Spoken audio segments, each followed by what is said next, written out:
नमस्कार दोस्तो61 आज हम सरकारीजॉल.com पे आ गए हैं। आज की फॉर्म के बारे में बात करें तो UP triple S C stenographer का आया हुआ है फॉर्म, जो 661 पदों के लिए आया हुआ है। ठीक है, इसमें एप्लीकेशन स्टार्ट की बात कर लें तो ये 26/12/2024 को स्टार्ट होगा और लास्ट डेट की अंतिम तारीख की बात करें तो ये 25/1/2025 को इसका रजिस्ट्रेशन ख़त्म होगा। ठीक है, आपको अगर फ़ी की लिए बात कर लें तो जनरल ओबीसी या ईडब्ल्यूएस से आप बिलोंग करते हैं तो 25 रुपये देना पड़ेगा, एससी एसटी के लिए भी 25 रुपये देना पड़ेगा और दिव्यांग आप हैं तो उसके लिए भी 25 रुपये देना पड़ेगा। ठीक है,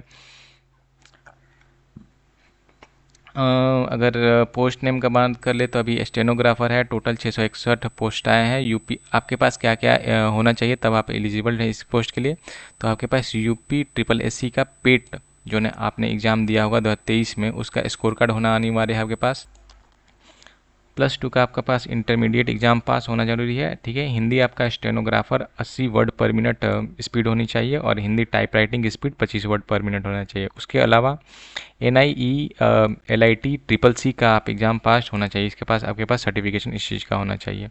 अगर कैटेगरी वाइज वैकेंसी की बात करें हम तो जनरल में 321 सीटें दी गई हैं, EWS के लिए 46 सीटें हैं टोटल, OBC के लिए 125 सीटें हैं, SC के लिए 155 सीटें हैं, ST के लिए 14 सीटें हैं, टोटल 661 सीटें बनती हैं। ठीक है, आइए देखते हैं नोटिफिकेशंस में क्या क्या मेंशन है, एक एक चीज़ की बात कर लेते हैं। ठीक है, तो शुरू से नोटिफिकेशन को देखते हैं तो इसमें मेंशन की गई है 661 सीटें, जिसमें 608 सामान्य चयन के लिए और 53 विशेष चयन यानी जो लोग भाई लोग दिव्यांग से बिलोंग करते हैं तो उनके लिए 53 सीटें दी गई हैं।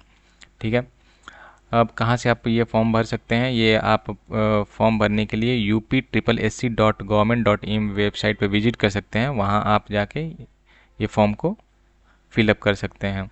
हाँ, और जो लोग EWS से बिलोंग कर रहे हैं उनके पास अगर सर्टिफिकेशन नहीं है तो उनका पूर्व दिनांक 1/4/2024 से 25/1/2025 तक का अंतिम तिथि उनके पास प्रमाण पत्र होना चाहिए, जो वित्तीय वर्ष 23/2024 की आय पर निर्धारित होना चाहिए और वो 24/25 हेतु भी मान्य होना चाहिए, तब जाकर आपका EWS सर्टिफिकेट आपने बनवाया है तो वो मान्य होगा। ठीक है,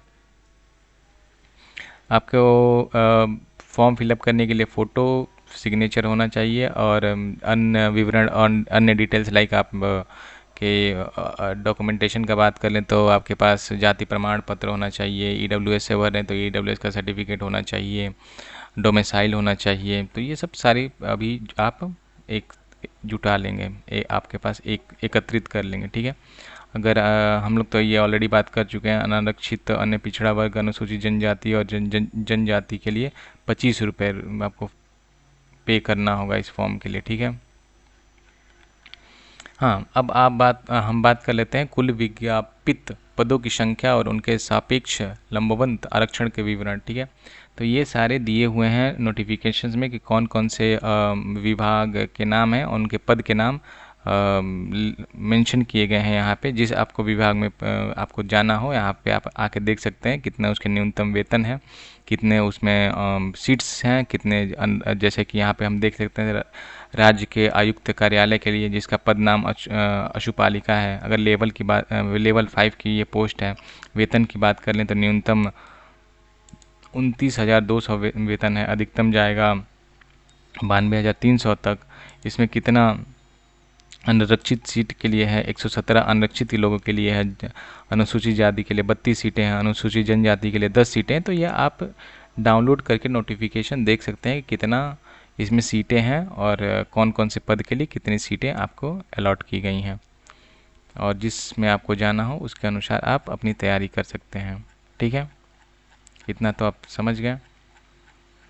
अब आइए और थोड़ा सा नीचे चलते हैं। क्या यहाँ पे तो कुल पदों की संख्या दी हुई हैं, जिसमें ये दिख रहा है हम लोग को कि 661 सीटें हम लोग के लिए अलॉट की गई हैं पूरी मिला के। ठीक है, और ये कुछ हैं जो क्षैतिज आरक्षण के लिए, जो ब्लाइंड पर्सन है या फिर दिव्यांग भाई लोग के लिए, उनके लिए ये सब सारी सीटें अलॉट की गई हैं और सारी पदों का नाम दिए गए हैं और कहाँ कहाँ सीटें हैं ये उनके लिए अलॉट की गई हैं। तो जो दिव्यांग भाई हैं ये वो आप नोटिफिकेशन डाउनलोड करके यहाँ देख सकते हैं। अगर आपकी कोई भी डाउट हो, कोई भी क्वेरी हो, कोई भी आपको प्रश्न पूछना हो, आप कमेंट बॉक्स में दे दें, हम आपको ज़रूर सहायता करेंगे।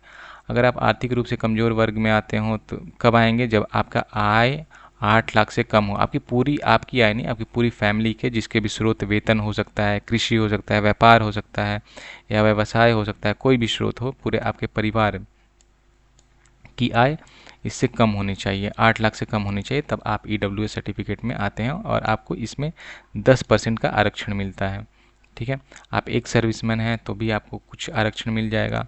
आप महिला आरक्षित लेना चाहते हैं तो इसके अनुसार भी कुछ आपको आरक्षण मिल जाएगा। ठीक है, आयु की बात कर सकते हैं तो हम लोग अगर आयु की बात करें तो आपको आयु की दिनांक 6 जून 2024 में रुक जाए, ओके, अगर 1 जुलाई से, अच्छा, इसकी आयु 1 जुलाई के क्रमशः 18 वर्ष के 1 जुलाई से ये अपना आयु का गिन रहा है, तो आपकी आयु 1 जुलाई से अभी जितना हो उसके अनुसार 18 वर्ष या से अधिक होनी चाहिए, 18 वर्ष होनी चाहिए और 40 वर्ष से तक होनी चाहिए, तब आप इस फॉर्म के लिए एलिजिबल हैं, आप इस फॉर्म को भर सकते हैं। ठीक है, और नीचे आते हैं और कुछ है इस फॉर्म में, ये तो ठीक है, ये पदों का ठीक है, ये तो हाँ, क्या क्या प्रश्न पूछे जाएंगे, तो इसमें भाग 1 में होगा हिंदी एवं परिज्ञान और लेखन योग्यता, जिसके कुल प्रश्न 30 होंगे और कुल अंक 30 होंगे, यानी एक क्वेश्चन के लिए 1 मार्क्स दिया जाएगा। ठीक है, यहाँ हम देख सकते हैं 25% अर्थात 1/4 होगी क्या। प्रश्नगत परीक्षा एक प्रश्न होगा, कुल 100, इसमें कुल 100 प्रश्न होंगे, समयावधि 2 घंटा होगी, यानी आपका समय टोटल टाइमिंग मिलेगा 2 घंटा। ठीक है, जिसमें पहला भाग होगा हिंदी परिजन एवं लेखन योग्यता, जिसकी प्रश्न की संख्या 30 होगी और कुल अंक 30 होंगे। दूसरा भाग हो गया सामान्य बुद्धि यानी जनरल नॉलेज, जिसमें प्रश्न की संख्या 15 होगी और कुल मार्क्स आपको 15 अलॉटेड होंगे। ठीक है, तीसरा भाग ये इसका आपको होगा सामान्य जानकारी, जिसकी क्वेश्चंस 20 होंगे और 20 नंबर आपको अलाउट कर किए जाएंगे। इसके बाद भाग 4 कंप्यूटर से रिलेटेड होगा, 15 क्वेश्चंस इसमें भी पूछे जाएंगे आपको। फिर उसके बाद उत्तर प्रदेश राज्य से संबंधित जानकारी, जिसको 20 क्वेश्चन इसका होगा, कुल मिला के आपका 100 क्वेश्चन होगा और ये 100 नंबर का होगा। ठीक है,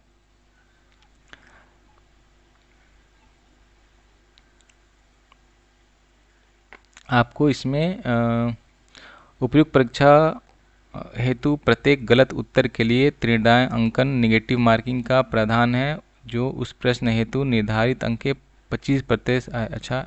अच्छा, इसमें अगर आप एक क्वेश्चन राइट करते हैं तो आपको 1 नंबर अलाउट किया जाएगा। 1 मिनट रुक जाइए,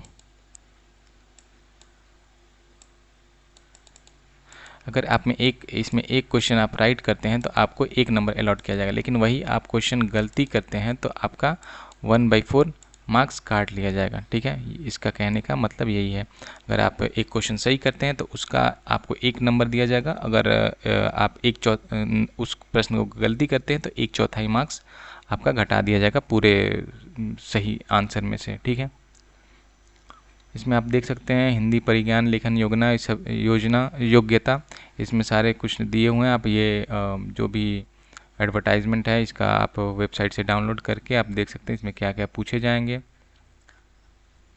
हाँ, लास्ट में एक और, अगर आप ये सब सर्टिफिकेशन बनवा रहे हैं जैसे उत्तर प्रदेश के अनुसूचित जनजाति के लिए, तो आपको ये सारी चीज़ें देखना होगा, इसी तरह आपको ये सब बनवाना है। जैसे आप मान लीजिए आप उत्तर प्रदेश अनुसूचित जनजाति के लिए प्रमाण पत्र बनवा रहे हैं तो इसी फॉर्मेट में होना चाहिए, इसी क्रम में होना चाहिए, तब जाके ये वैलिड होगा।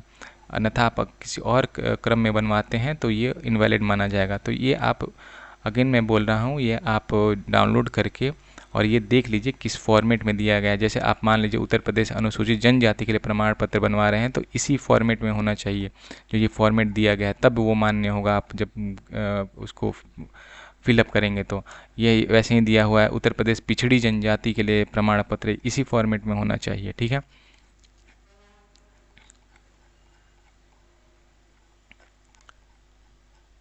ये इंग्लिश में जो लोग इंग्लिश मीडियम से ये भर रहे हैं तो उनके लिए ये सर्टिफिकेट ऑफ डिसेबिलिटी है, जो दिव्यांग भाई लोग हैं उनके लिए ये सब सर्टिफिकेशन दिया गया है, इसी फॉर्मेट में आप भी बनवाएंगे दिव्यांग भाई लोग।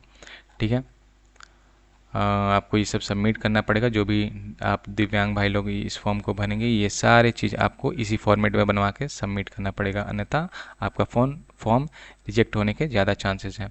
सो आपको ये वीडियो कैसा लगा आप कमेंट में ज़रूर बताइएगा। इसके अलावा आप अगर नए सब्सक्राइबर हैं मेरे, तो चैनल को आप ऑब्वियसली सब्सक्राइब कर लीजिएगा। मुझे बहुत खुशी होगी, और मैं इस टाइप के और वीडियोज़ लाते जाऊँगा। जो भी आएंगी फॉर्म मैं अपने इसी चैनल पे पोस्ट करते जाऊँगा।